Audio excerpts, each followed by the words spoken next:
महाभारत हिंदुओं का ही नहीं समस्त मानव जाति का ग्रंथ है और प्रत्येक मनुष्य को इसे पढ़ना चाहिए। आज के इस वीडियो में हम आपको महाभारत का एक ऐसा प्रसंग बताएंगे जिससे आज का मनुष्य बहुत कुछ सीख सकता है। बात उस समय की है जब पांडवों को वनवास हो गया था। वनवास जाने से पहले पांडव ने भगवान श्री कृष्ण से पूछा था, हे श्री कृष्ण, अभी यह द्वापर का अंतकाल चल रहा है, आप हमें बताएं कि आने वाले कलयुग की चाल या गति कैसी होगी।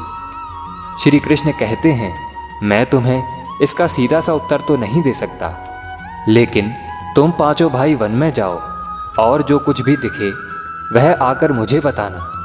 मैं तुम्हें उसका कलयुग में प्रभाव बताऊंगा। उसके बाद पांचों भाई वन में चले गए। वन में उन्होंने जो कुछ भी देखा उसे देखकर अचंभित रह गए। तो आखिर उन्होंने वन में क्या देखा और श्री कृष्ण ने क्या उत्तर दिया, चलिए जानते हैं इस वीडियो के माध्यम से। नमस्कार दोस्तों, मेरा नाम है विजय और आप सभी का हमारे YouTube चैनल पर एक बार फिर तहे दिल से स्वागत है। तो दोस्तों, अगर आप सच में भगवान श्री कृष्ण के भक्त हैं तो वीडियो को एक लाइक कर दीजिए एवं कमेंट में एक बार लिख दीजिए, जय श्री कृष्ण। सबसे पहले युधिष्ठिर ने उत्तर दिया, हे वासुदेव, मैंने तो पहली बार 2 सूंड वाला हाथी देखा। यह मेरे लिए तो बहुत आश्चर्यजनक था। इसके जवाब में श्री कृष्ण कहते हैं कि कलयुग में ऐसे लोगों का ही राज होगा जो दोनों ओर से शोषण करेंगे, बोलेंगे कुछ और, करेंगे कुछ और ही, मन में कुछ और होगा और कर्म कुछ और ही होगा। ऐसे ही लोगों का कलयुग में राज होगा। तुम कलयुग आने से पहले तक राज कर लो। युधिष्ठिर के बाद अर्जुन ने कहा कि मैंने जो देखा वह तो इससे भी ज़्यादा आश्चर्यजनक था।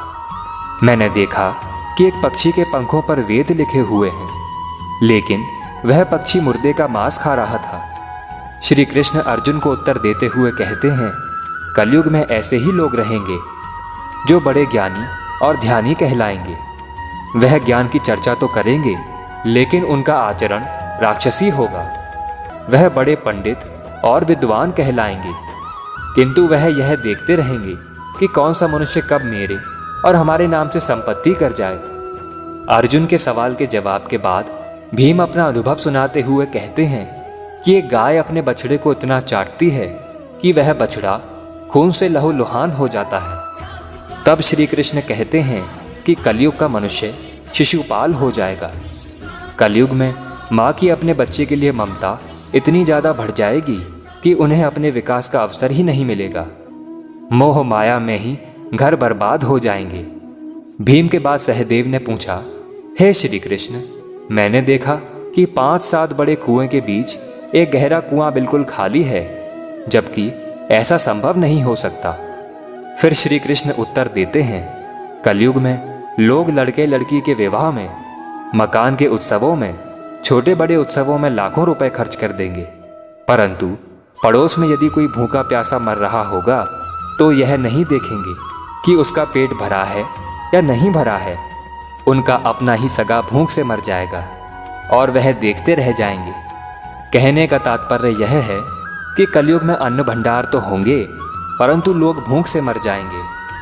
सहदेव के बाद नकुल ने श्री कृष्ण से कहा कि हे श्री कृष्ण, मैंने देखा कि एक बड़ी सी चट्टान पहाड़ से गिरती है और बड़े से बड़ा वृक्ष भी उसे रोकने में सक्षम नहीं हो पाता, परंतु एक छोटे से पौधे से टकराकर वह रुक जाती है। आखिर ऐसा कैसे हुआ? तब श्री कृष्ण कहते हैं कि कलयुग में मनुष्य की बुद्धि क्षीण हो जाएगी और उसका जीवन पतन हो जाएगा। उस पतन को धन और बड़े से बड़े सत्ता रूपी वृक्ष भी रोकने में सक्षम नहीं होंगे, किंतु हरि नाम का छोटा सा शब्द बोलने से मनुष्य जीवन का पतन रुक जाएगा। अतः कलयुग में हरि नाम ही मोक्ष का एकमात्र मार्ग होगा। आशा करता हूँ कि आपको हमारी यह वीडियो पसंद आई होगी। अगर पसंद आई है तो वीडियो को एक लाइक कर दीजिए एवं कमेंट में एक बार लिख दीजिए, जय श्री कृष्णा।